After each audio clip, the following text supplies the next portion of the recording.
Hey guys, welcome to my channel, and from this video I will start the QlikSense tutorial. I've been getting a lot of requests related to the QlikSense tutorial about posting some of the videos about how to do the stuff in QlikSense. So I thought of creating a tutorial. So I will be posting a lot of videos related to QlikSense, and I hope you would find it useful. And if you would find, go ahead and hit the like button and subscribe so that you can keep getting that information directly in your inbox. Alright, and don't forget to share them with your friends, colleagues who wants to learn QlikSense.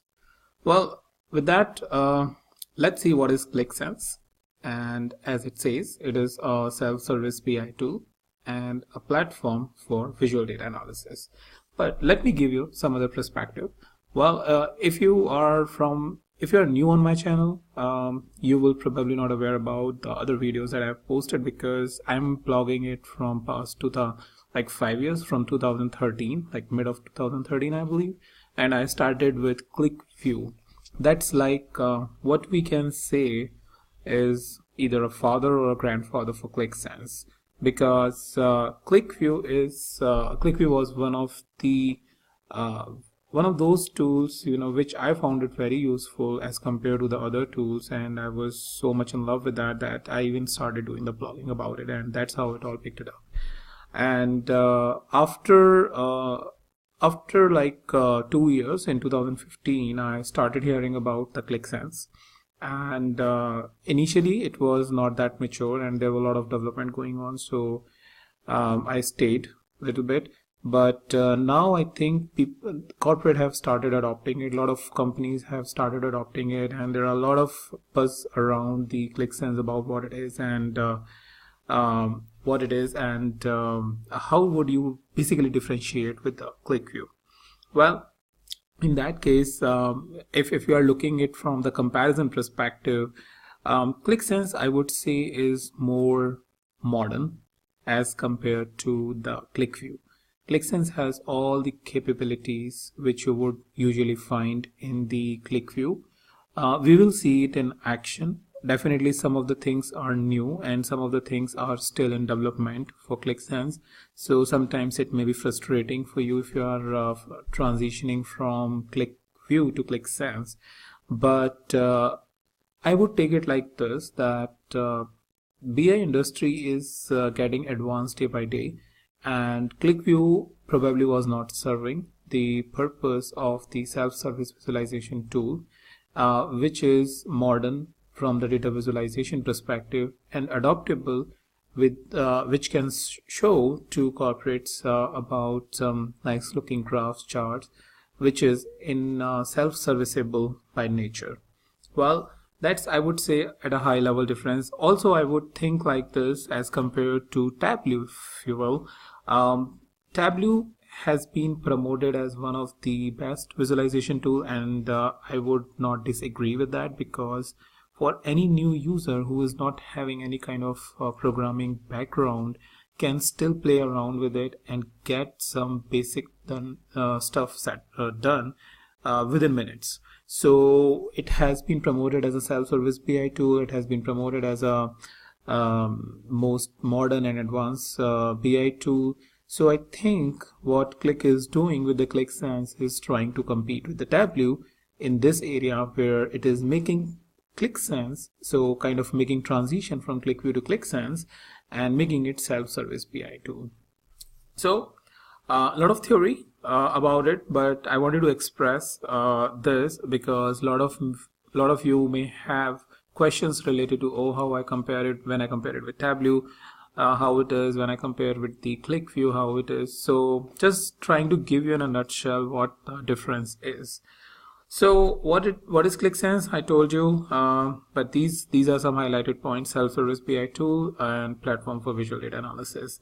Now, how does it work? Well, similar to Qlik View, as I said, it is inheriting how Qlik View works, because I see this picture in 2013 as well, where they were trying to make a case that this is how the historical traditional BI system works, where you need to make a selection to reach to a salesperson. you just cannot reach to a salesperson. You need to first make a selection: region, then in state, then in product, then in salesperson. So you need to follow a hierarchy.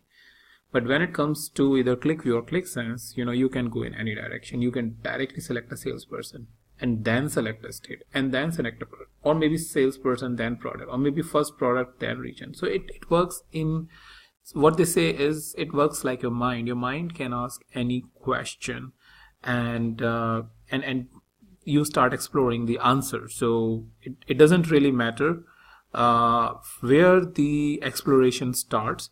Qlik basically gives you this flexibility that you don't have to follow any hierarchy. You just keep doing the selection based on the question in your mind. Maybe the question is which salesperson has done the highest sales in the specific region or a specific country, a question like this. So it starts with a salesperson. You will have the sales metric, and then you will have some options which will give you the top sales, and then you will select the region, and so on and so forth. So question can start from anywhere, and that's where QlikSense or QlikView will really come into the picture, where they allow you to make the selection the way your mind wants. So that's how QlikSense work. And without further delaying, let me show you how you can get the QlikSense.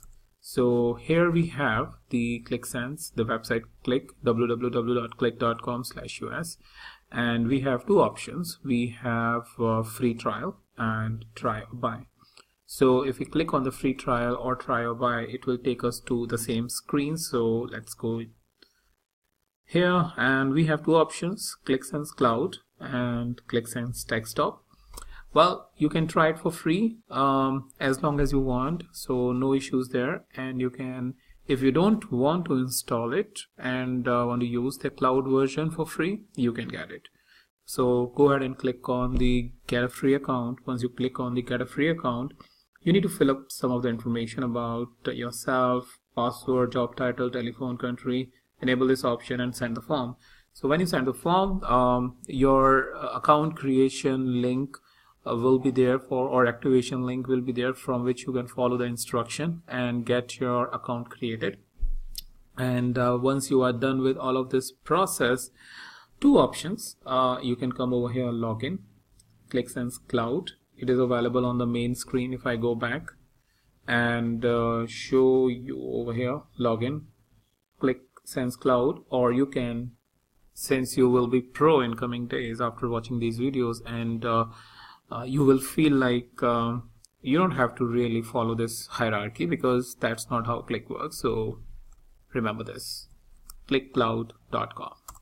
Once you click it over here, you will be presented to the QlikSense Cloud version, and it will have the login option, so through which you can start logging. So you don't have to really visit the Qlik website and create it. So I have already created my account, so I can just go ahead and log in. So let me just go ahead and log in into my account. And initially it will take some time, but for me it will not take that much time, because I have already logged in so many times earlier. And yeah, as you can see, it just takes a couple of seconds. So once we are in here, it's a very simple interface. Over here, it's kind of a home button that you can say. If you are anywhere, let's say over here, QlikSense chart or Qlik Cloud resources, all of on this screen, and you want to go back directly, you just click it over here, and you are here on the main screen where you are on your work, my work. So over here, I'll just show you a couple of things, like first of all, the information about what your applications, what your data files will be presented over here. Then you have my stream, where you have any published app. If you have worked and done the and finished the work on any of the application, then you can publish it. All the published app will come over here.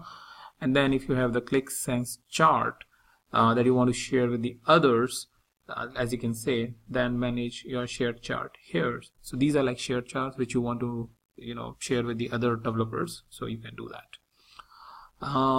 When you are in the my work, you have the options like creating a new app, importing the data, some of the settings which we will see in future, and sorting your apps and data files either alphabetically or by published date or by modified date. So with all of these options you can do that. And finally, what you have is the Qlik Cloud Resources, where you have a lot of different application. In the next video, I will show you a sample application, which is Sales Discovery, through which we will learn some of the terminologies of the QlikSense selection. And then you have some videos about how you can connect to Salesforce Connector, your first app, all of these things. You can make use of it and get your learning even started from there as well. And here are some of the links to explore a demo app, which is nothing but will take you over here. Watch a short video, read a quick guide, create an app, share an app. And then you have option of Qlik Community, where you can ask questions if you have any problems. You Qlik Continuous Classroom for any training purposes, help, market, some of the options which we'll see in futures. And finally, explore Qlik Sense Cloud.